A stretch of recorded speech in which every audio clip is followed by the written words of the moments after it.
So as we're looking deeper, what I feel is that, and looking at cause and effect, the causes of what we're experiencing systemically really do make sense against the Buddhist backdrop of greed, delusion, Hatred. self-cherishing. All those things are what's actually causing the problem that we're having. It's more Yeah, source code yeah, yeah, problem than any yeah, yeah, system piece of it. yeah. So That's true. you're going to teach a program, an online program, Yeah, it's an online program for yeah, Tricycle Magazine.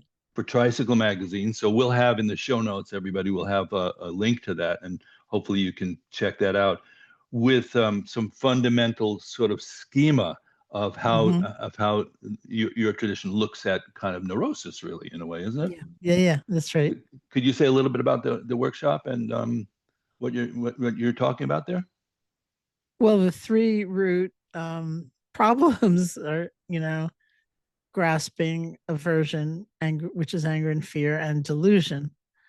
Um, and I actually sometimes conceptualize these three as misplaced faith. That with greed or grasping, we hope against all odds, that this thing will last, this won't change, this will bring me final perfect happiness. And with anger, Misplaced faith. misplaced Holy faith. Yeah. Hannah. That's a Sharon, everybody, right there. That's a Sharon. Misplaced faith. Yeah, well, don't you think? Wow. Don't you Oh no, agree? it's really right on the dot. So you believe these things are gonna bring That's satisfaction, right. but they're not once you check it That's out. right. Yeah. And so with anger or aversion, we can push away successfully, we can seize control, we can make it go away. And then with delusion, which has different meanings, but in this context is kind of being half asleep or Mm. numbed out. Hmm. We sort of have the belief that it'll go away if I Hmm. just take a nap, or don't pay attention at all if I just am spaced out. And so we all, of course, have all three tendencies. They also have a purified form, by the way, which we can get into in a minute. But for some people, it's almost like a personality cluster around one or another. Well, we all have all three. Sometimes one is kind of predominant in Hmm. one's Hmm. personality. And I, for example, am very much a deluded type. So the way I sometimes But define with a it, very sharp mind. well, thank you very That's much. that's interesting, right? How That's those, yeah, people often say, I hear you're a delusional type. And I right. say, no, it's not delusional, it's deluded, and it Yeah, doesn't stupid, but I am more spaced out, yeah, like the description is like the person who walk into, well, let's start with the grasping type, right. because it highlights the deluded type in the end. Guilty runner. Grasping. Okay, so the grasping or greedy type is the kind Yeah, of person. It doesn't mean you're a greedy person. right. It means you have certain tendencies of perception. So they're defined or described as the kind of person who'll walk into a room and see what's beautiful. Hmm. Like that's a beautiful tanka. That's actually my favorite depiction of the Buddha right behind your head. And Yeah. maybe this is not true, but maybe your plant is kind of scaly and weird looking, but I don't know. I don't want to look at that. I want to look at the beautiful. Well, this is the Beautiful. protector principle, and this is Right. you know, the deity. And so I sometimes describe that type as the kind of person who in a meeting, a problem is presented and they'll say, it'll all work out. Like, and you think, how's it going to work out? So Mm. Joseph Goldstein, my colleague, is very much that type. So we would And call that Padma in the Buddha families, okay. Yeah. and a little tinge of the Buddha energy too. This is very similar to the Yeah. Yeah. I'm sure. five wisdom energies. It's cool. And I always say the annoying thing about Joseph is that he's always right. It does work out, but you're like, what, Wow. what? And the aversive type is the kind of person who'll walk into the room and see what's wrong. Like, look at that Right. hole in the carpet, and they Right. will not notice the beautiful tonka and the wonderful plant Uh-huh. and all that. And sometimes we rely on that person to be like the truth teller, like Yeah. Yeah. everyone else is carefully looking at anything other than the carpet. And they're saying, look at that carpet. uh, But there's a personal toll, right? right, When right. you overlook that which Mm, is good and beautiful and you're kind of mm, consumed with what's wrong. And they're the kind of person who, in a meeting, a possibility is presented and they'll think it's not going to work. And you think, why not? yeah. Let's Oof, give it a yeah. moment, you know? Yeah. The And the temperature diluted goes down type, 30 degrees in the room. The temperature goes down. It drops 30 that's degrees right. in an That's instant. right. Yeah. And the diluted type, which is very much my type, is like, don't notice much until someone points out, hey, look at the Tonka. And you go, oh, yeah, Tonka. Isn't that nice? And I sort of, like my classic story about being a diluted type is I was here in Barry. I drove into Cambridge one night to teach. I came back, parked the car outside my house, went to bed, got up in the morning to walk over to the retreat center, which is right next door through the woods, to teach. And I noticed my car was gone. So I walked into the center, I walked into the staff dining room, and I ran into the person who, if anybody had taken the car, like to put in gas or something like that, it would have been him. So I said, have you seen my car? And he said, your car? No. And I said, well, it's gone. He said, it's gone. And I said, yeah, I just walked right by and it's gone. And then he said, are you sure? So that was the killer moment because then I thought, am I sure? Did I really not see it?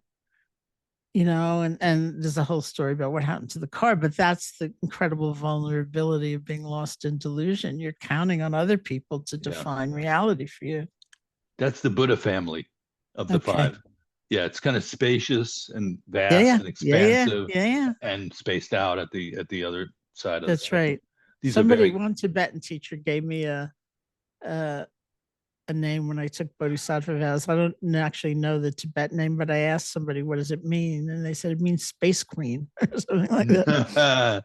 well, it probably means queen of space. It's not Right, space queen, but it's usually those names are more positive in their, right, how right. they get come at it. Yeah, so you recognize your own type, which is an You interesting recognize your moment. type.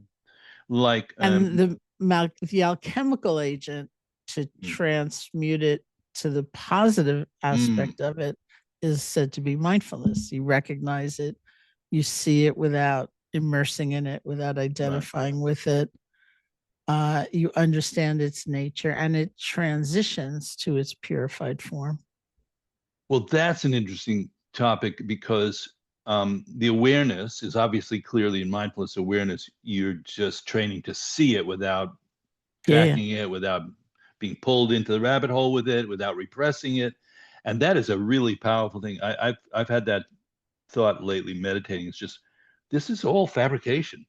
There's not one thing that is other than a mental event here that I'm experiencing at the moment, unless the light shifts in the room, and that's still a mental event from that point of view. Mm-hmm. So but does awareness or mindfulness dislodge the deeply entangled psychophysical manifestation of that particular klesha or habit? Well, they say yes because it Wow. transforms like the greedy type, that tendency. And again, it doesn't mean you're a greedy person, Right. it's just a mode of perception. It transmutes to what they call faith, which they really mean, by which they mean a love of life, that Oh, movement toward experience. And, you're not shunning, you're not hiding, you're really moving toward experience with grasping that changes to faith. It's like a love of life. It's a real appreciation for so experience. let me go there with you for a second because that's similar to like a Dzogchen kind of view, which is you throw the snake up at the air and it uncoils. Yeah, yeah, Then yeah, the yeah, awareness liberates everything. yeah, yeah, yeah, yeah. But in the more graduated paths, I would say there's the notion of awareness, and then there's a second notion called purification, whereas there's some process of cleaning it up and Right. cleaning the baked on stuff at the bottom of the pan like prostrations or something like that, where you really are putting some elbow grease into not just being aware of it but actually changing the pattern. Yeah.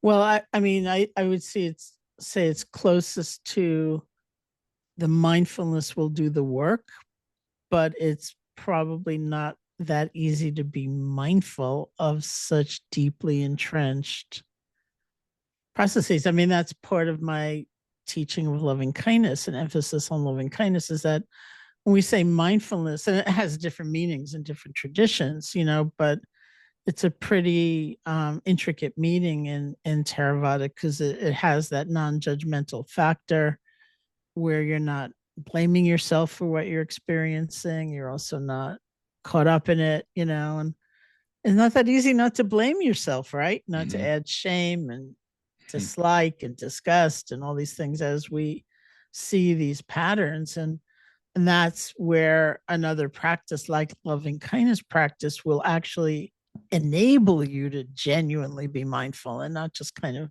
look at what's going on and kind of hating it at the same time. But Sharon, isn't there a second step in metta the way you teach it, which is you're aware of the habit maybe coming up, but you also like twist it and substitute.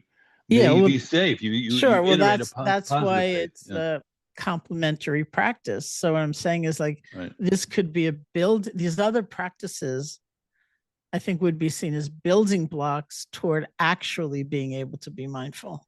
Oh, You know, wow. which is like if you use Ram Dass's phrase "loving awareness" instead Mm-hmm. of mindfulness, Right. where's the loving part going to come from? Mm-hmm. You could say it's inherent in the awareness, which is true, but it's not that easy to get there. Mm, So maybe you do 50 other practices right. to actually enable you to be mindful. Yeah. So the mindfulness in that system is like the supreme Yeah. experience in a way. It's like, is it if you were like totally mindful, is that like equivalent to samadhi in some sense, or where does it go to in terms of like what kind of state of mind is being engendered there? I wouldn't say samadhi because they also make a distinction between just pure concentration, which would be samadhi, and Oh, okay. insight generating practices, which is the Right, mindfulness. So, right. Which is where the vipassana comes in, yeah, right? yeah. But well, actually, just to finish the system, the aversive tendency transmutes to this kind of penetrating intelligence because it's got that Mm-hmm. cutting through quality, but it's usually laden with all that burning and judgment and things of aversion. But here we can just slice through. And the diluted type, there's even hope for the diluted type, transmutes to kind of equanimity because it's very Right, balanced. It's not super reactive to begin with, but it's kind of everything's sort of blurred, and right. then when you strengthen awareness, you can have a clear perception along with the equanimity, along with the balance.